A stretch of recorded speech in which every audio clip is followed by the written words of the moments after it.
Hallo, ek is Cedric Jansen van Rensburg. Ek kom van Bloemfontein, Vrystaat af. En die is my boerepatent. Wat hierdie planter eintlik voor is brossade en misvormde sade en so, wat jy nie enige planter kan plant nie. En wat die doen is, ek nou 'n vacuum hierso en hy suig al die saadjies vas en dan neet hy hom uit. So wat jy doen is, jy start hom maar net hier.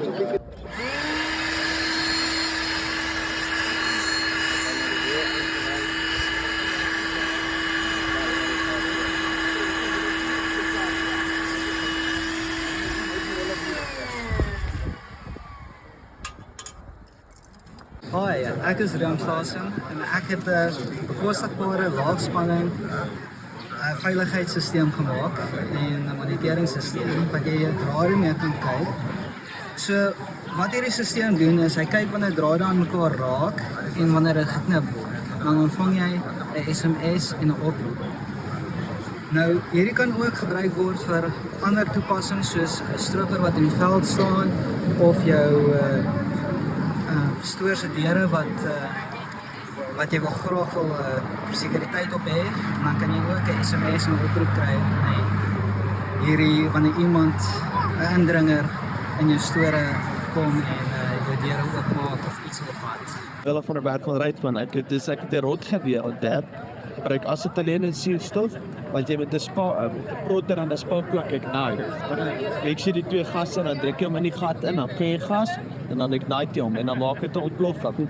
Wat die rood maak en die gat val toe. Ek al die Ek is Johan Appelgrein, ek en Jan van Sandwyk my swaar het hierdie ding ontwerp en so aan. Wat hy doen is die kluis word op 'n sementplat vasge konkreet en dan kom al jou inverters en jou internet en jou battery en jou controller en jou pomp is hierso binne in die kluis en vou hy toe en sluit hy toe dat hom nie kan breek nie. En dan is jou kamera daarbo, jou internet is hierso en jou batterye en goeders water vir jou pomp en dan die boks kan jy hierso oopmaak. Jy haal net jou penne uit en dan haal jy die deksel af. En dan kan jy jou pomp uittrek ook as jy moet. En dan die controller, dit is net om te demonstreer, die kamera met jou spikes is goed om die panele nie maklik te steel nie. En dan sak jy om aan die panele te kan werk as jy moet aan die panele werk. Dan weet jy maar net of dit maak net makliker. 100%.